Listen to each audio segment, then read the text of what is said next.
चलिए बच्चों, आज हम एक चैप्टर शुरू करने जा रहे हैं जो कि हमारा क्लास 6 का एक टॉपिक है वाटर।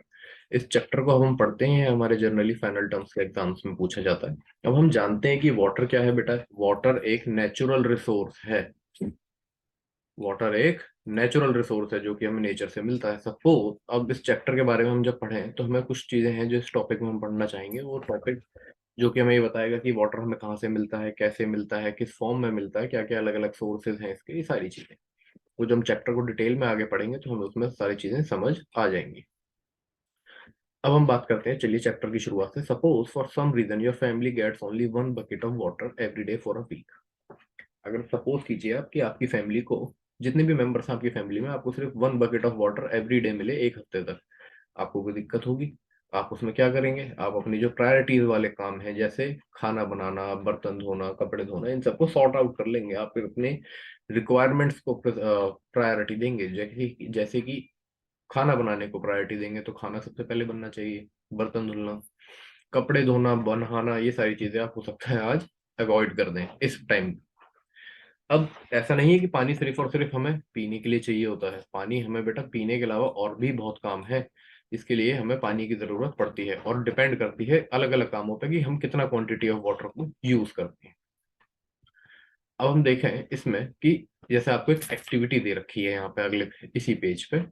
इस एक्टिविटी में क्या कह रहा है, आप देखिए कि ड्रिंकिंग में आप कितना पानी यूज करते हैं, ब्रशिंग में, बाथिंग में, अलग अलग चीजों में, यूटेंसिल्स धोने में, कपड़े साफ करने में, टॉयलेट्स में, क्लीनिंग फ्लोर में, एनी अदर एक्टिविटीज, जो भी हमारी एक्टिविटीज है उसमें हमारा total estimation of water per day क्या होता है, ये आप लोग करिएगा। इससे आपको एक बेसिक आइडिया जरूर मिलेगा कि आप कितना पानी यूज करते हैं, कितना पानी आप वेस्ट करते हैं। इससे आपको एक आइडिया मिल जाएगा कि पर मेंबर कितना वाटर यूज कंजप्शन हो रहा है एक उसमें। इससे आप फिर एस्टिमेट लगा सकते हैं कि अप्रोक्स वैल्यू पे कि एक फैमिली जनरली कितना पानी यूज करती है, और एक शहर, एक टाउन, एक सिटी कितना पानी यूज कर सकती है। अब ये सारी एक्टिविटीज तो हमने लिस्ट कर ली। ऐसी भी बहुत एक्टिविटीज होती हैं बेटा कि जब हम इसको इग्नोर कर देते हैं वाटर को, जैसे कि हम we use wheat, rice, pulses, vegetable and many other food items everyday. हम बहुत सारी चीजों को यूज करते हैं। ठीक है, we know that some of the fibres that we use for making fabric come from plants. Plant से फैब्रिक भी आता है, ये भी हमने अभी पढ़ा था पिछले साल।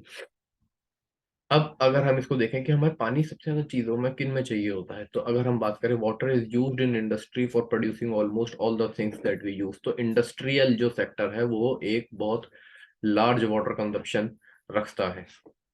हमारी जो डेली एक्टिविटीज हैं, सिर्फ not only for our daily activities but also for producing many things, सिर्फ हमारी डेली एक्टिविटीज नहीं, जो कि हम चीजें प्रोड्यूस करते हैं उसके लिए भी वाटर बहुत ज्यादा यूटिलाइज होता है।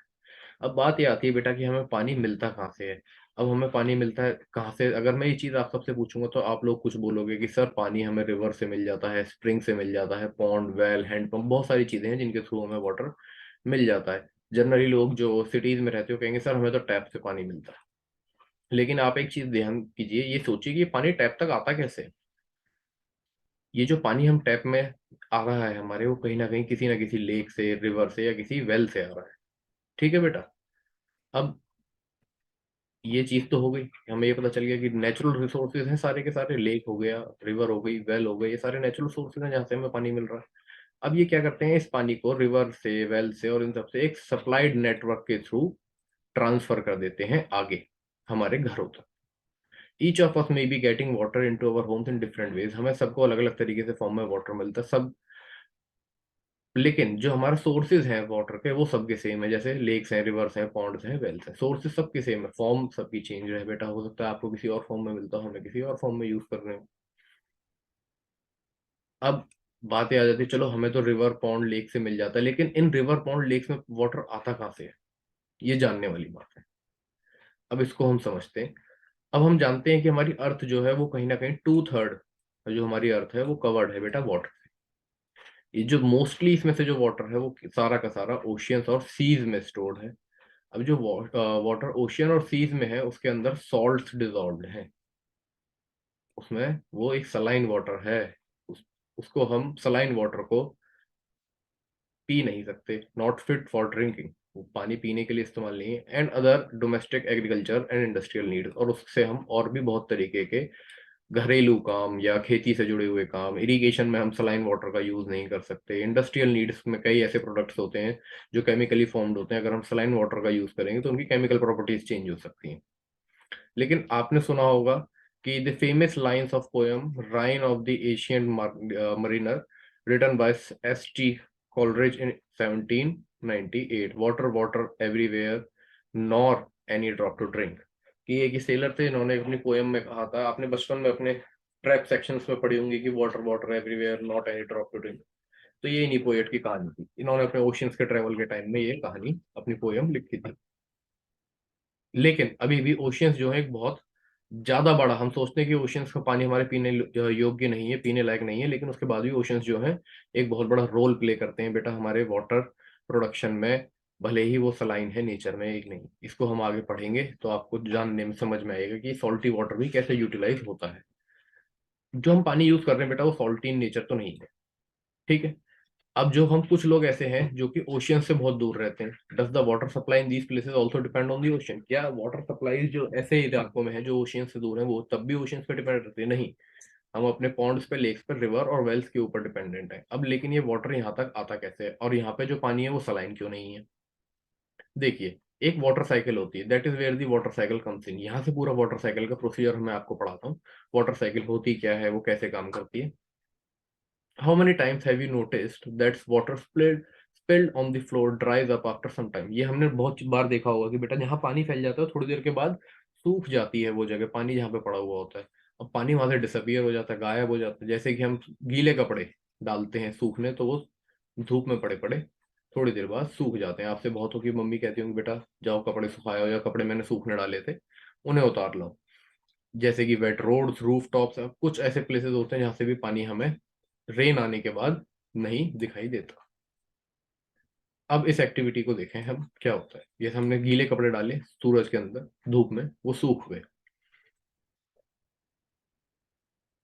अब ये होता क्या है कि हमने आपने एक फिफ्थ क्लास में एक्टिविटी करी थी जिसमें हमने इवेपोरेशन के बारे में पढ़ा था कि जब हम किसी चीज को हीट करते हैं या वाटर को हीट करते हैं तो वेपर की फॉर्म में कन्वर्ट हो जाता है, वेपर की फॉर्म में आ जाता है, यानी लिक्विड स्टेट से गैसियस स्टेट में आ जाता है वो।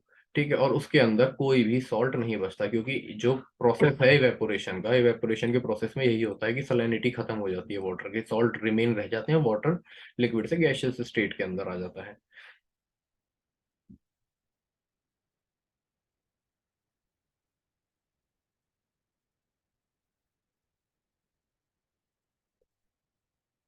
अब इसमें हमने जाना था कि बेटा कि वाटर जो है इवेपोरेशन के द्वारा सॉल्ट चीजें छोड़ जाता है, खुद से लिक्विड से गैसियस फॉर्म में आ जाता है। तो जितना भी फील्ड्स में, रोड्स पे, रूफ टॉप पे और अदर लैंड एरियाज पे जो पानी होता है उसके साथ भी सेम यही चीज होता है। शैलो पिट्स यानी छोटे मोटे गड्ढों में जो पानी भर जाता है वो भी पानी क्या हो जाता है बेटा, इवेपोरेट हो जाता है हीट के द्वारा। अब इससे क्या फर्क पड़ता है?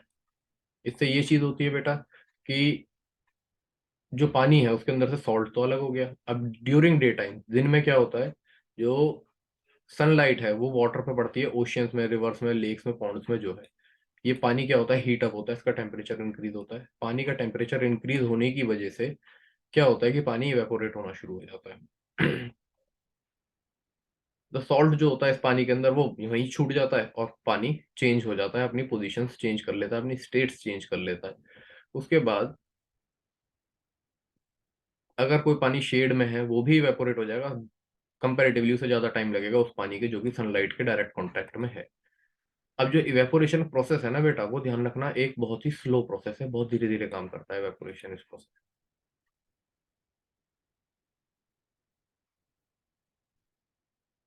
इसलिए जब हम कभी कोई बकेट ऑफ वाटर अगर हम रखेंगे बाहर, तो बकेट ऑफ वाटर जो होगी कहीं ना कहीं बहुत देर बाद इवेपोरेट होगी और उसमें पानी इतनी जल्दी नहीं होगा, गायब होगा। On heating water on a burner it evaporation takes place even faster. Is there any process through which the water vapour gas transferred into air?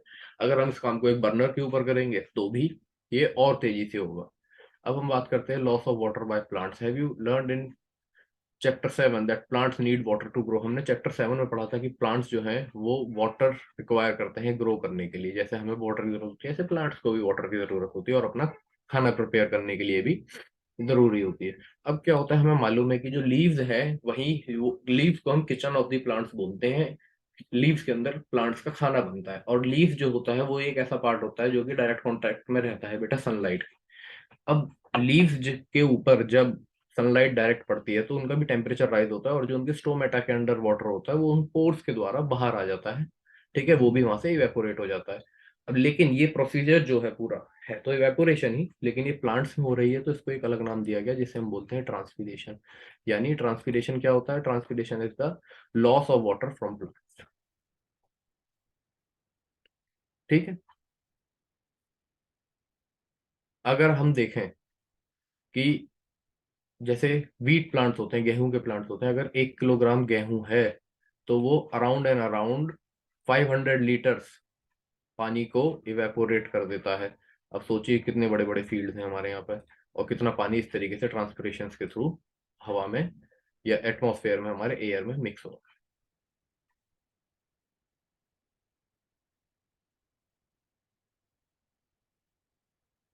अब हमने दो प्रोसीजर पढ़े बेटा, इसमें दो प्रोसेस पढ़े, एक इवेपोरेशन एक ट्रांसपिरेशन।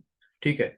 अब ये दोनों प्रोसीजर, इन दोनों में क्या हो रहा था कि पानी जो है वो कहीं ना कहीं अपने लिक्विड स्टेट से गैसियस स्टेट में चेंज हो रहा है। ट्रांसपिर इवेपोरेशन जो है, इवेपोरेशन हमारी आउटर सराउंडिंग में होती है, रोड्स पे, रूफ टॉप्स पे, रिवर्स में, लेक्स में, पॉन्ड्स में, ओशियंस में, हर जगह इवेपोरेशन टेक प्लेस होती है। अब कोई एरिया शेडेड रीजन में तो होगी इवेपोरेशन बेटा उसमें भी, लेकिन टाइम वो थोड़ा ज्यादा लेगी। अब अगर यही चीज प्लांट्स के अंदर हो रही है, स्टोमेटा के में जो स्टोर्ड वाटर होता है लीव्स के अंदर, वो पानी जो है, वो वाटर जो है, क्या हो रहा है, लिक्विड स्टेट से प्लांट में से ट्रांसपिरेशन के द्वारा बाहर जा रहा है, तो इसी प्रोसेस को हम ट्रांसपिरेशन कहते हैं। और इस ट्रांसपिरेशन के प्रोसेस में हमने जाना कि प्लांट्स जो है बहुत ज्यादा अमाउंट ऑफ वाटर लॉस करते हैं एटमॉस्फेयर के अंदर। हम आज के इस चैप्टर को यहीं तक रखते हैं, आगे इस चैप्टर के सेकंड पार्ट में हम इस चैप्टर को कंप्लीट कर लेंगे। Thank you.